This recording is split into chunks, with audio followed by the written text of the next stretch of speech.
local election headquarters, this is a special edition of Newsfeed Now, Campaign Trail Today. Good Monday morning, everybody. Hope you're having a great start to your day and a good Halloween weekend. Glad to have you with us here on Newsfeed Now. I'm Suzanne Bruner.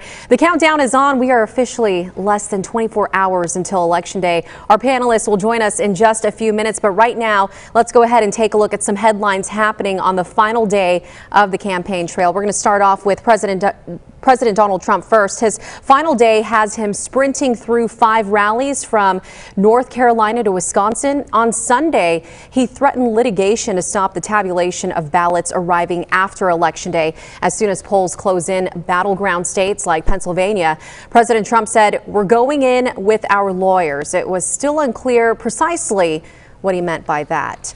But Democratic challenger Joe Biden, he is back in Pennsylvania. Both he and his running mate, Senator Kamala Harris, and their spouses will crisscross the state today. Now they're hoping to deliver a knockout blow to President Trump without potential Pennsylvania legal challenges. The latest NBC Wall Street Journal poll, which is also the last one before the election, shows Biden with a 10-point national lead. Meanwhile, delivering ballots on time appears to be slowing down for the U.S. Postal Service. It reported yesterday its third consecutive day of fewer on-time ballot deliveries. That means some mail-in ballots are now at significant risk of not arriving to election offices in time to get counted. 28 states will not accept ballots that arrive after Election Day, even if they are postmarked before November 3rd.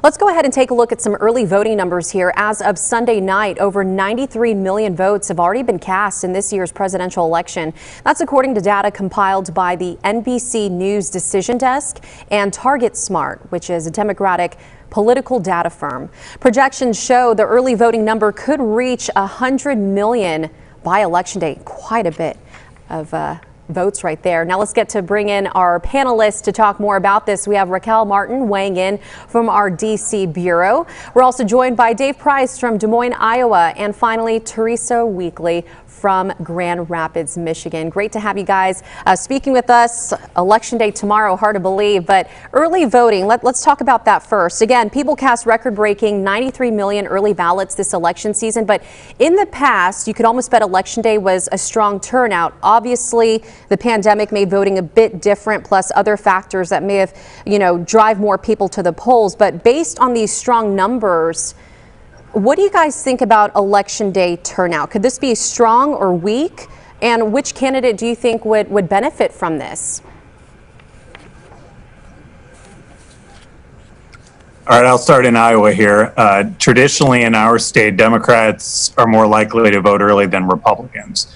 So the concern here from Democrats in Iowa has seen just an unbelievable surge in early voting this cycle. 955,000 people at last check this morning had already completed their ballots and turned them in. Just for some perspective, that's already almost 50% more than what we saw in 2016. So those numbers are like we've never experienced before.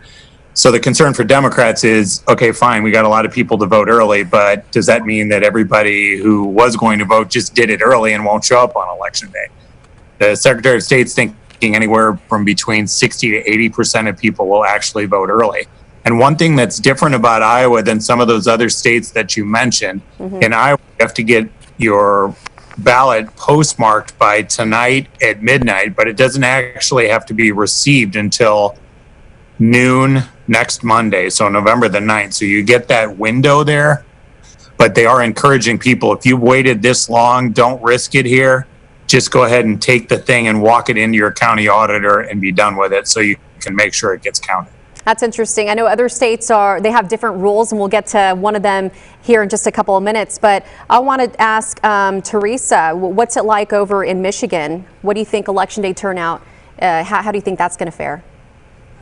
Well, so far, we just got updated numbers on early voting here, and it's 2.9 million people have returned their absentee ballots, and more than 3 million requested them. So most of the people who have requested them have already turned back in those absentee ballots. And our Secretary of State, our elections officials, are echoing that same sentiment as in Iowa, asking that if you haven't, that you just physically take it to the clerk to drop it off. But as far as what 2.9 million means, that's 60% of the expected total voter turnout, according to our Secretary of State. They expect fewer people in person at the polls, which they have encouraged this year because of the safety concerns and the concern for crowding at the polls. But they are still worried about long lines with the distance that they're going to be requiring. So again, though, we have, much like Iowa, record early voter turnout as well. So yeah, I think in the same vein, Democrats here typically are more likely to vote early compared to Republicans.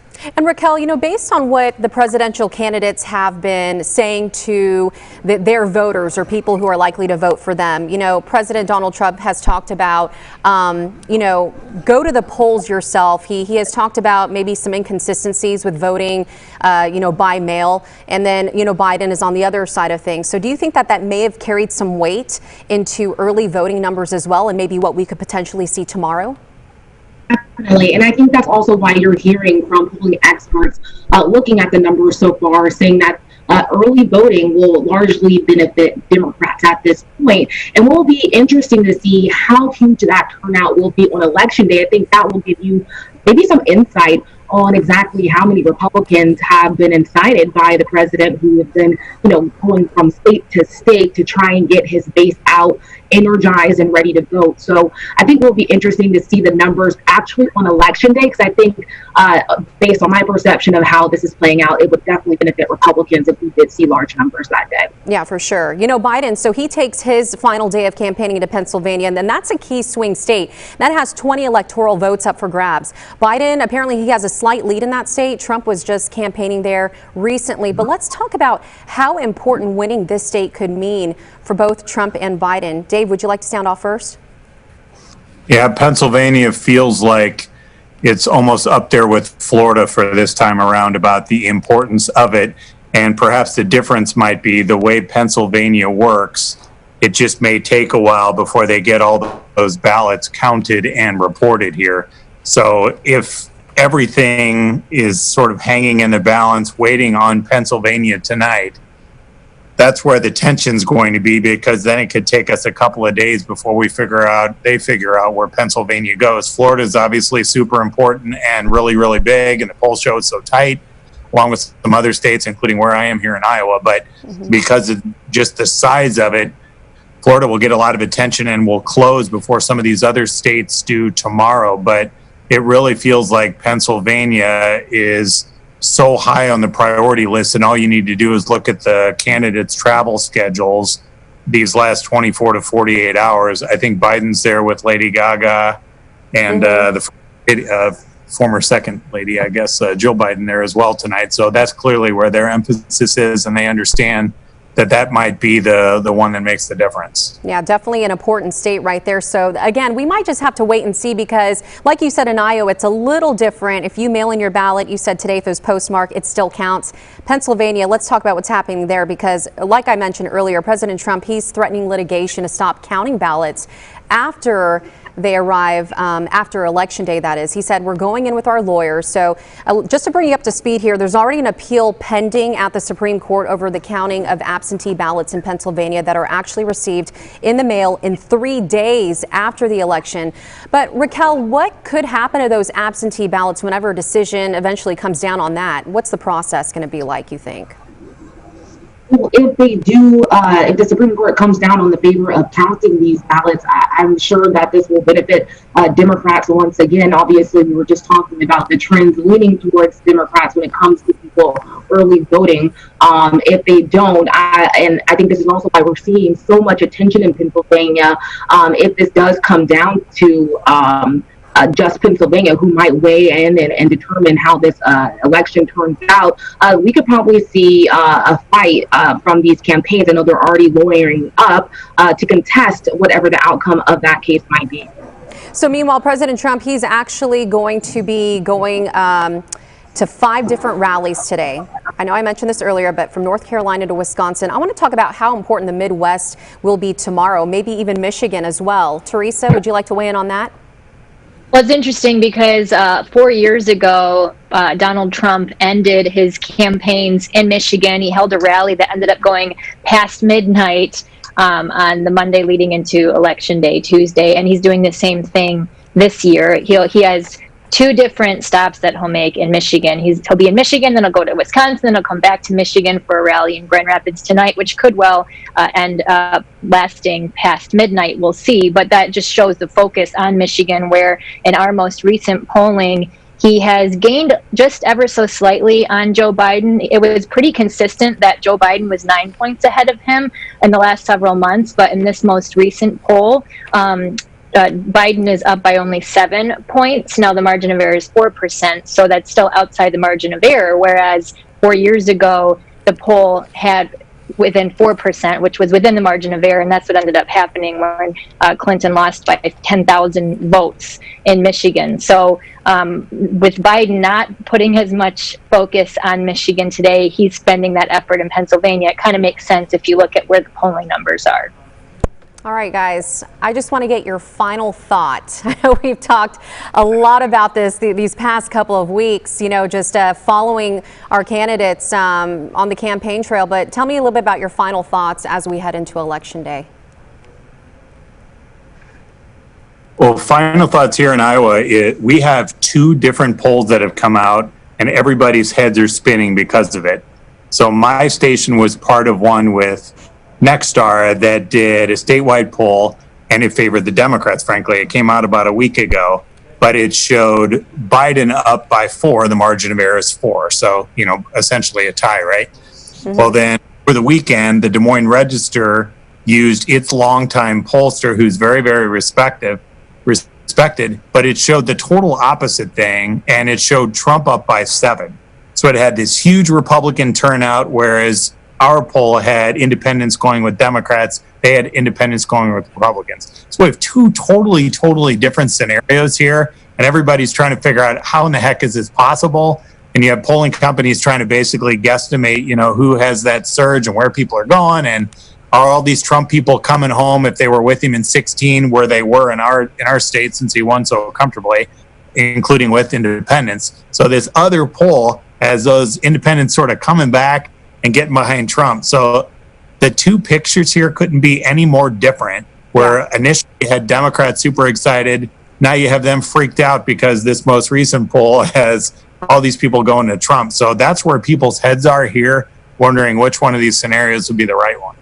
You bring up an interesting point about those polls, because it's just, okay, do we trust these two? I mean, you don't know. They're two different ones showing two different outcomes. Teresa? Exactly. You know, they try to anticipate who will perform well, right? And that's what they all try to forecast. And we have two different companies that have two different thoughts about that. Mm-hmm. Well, and just to your point, too, even in Michigan, we don't have that juxtaposition of two different polls necessarily. But given how close it was last time, this time, since these polls have put Biden up, even if it's only a few points outside the margin of error, if the president does come from behind and polls anyway and win, then it's kind of like it validates the insistence that the polls have been wrong all along. Mm-hmm. Any other final thoughts?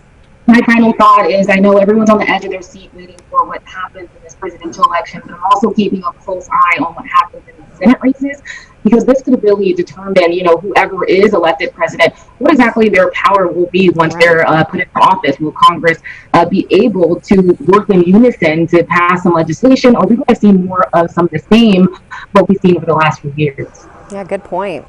All right, Raquel, Dave, and Teresa, really appreciate your time. Thank you so much for weighing in. You know, our Election Day coverage, it still continues tomorrow. Don't forget to get out there and vote.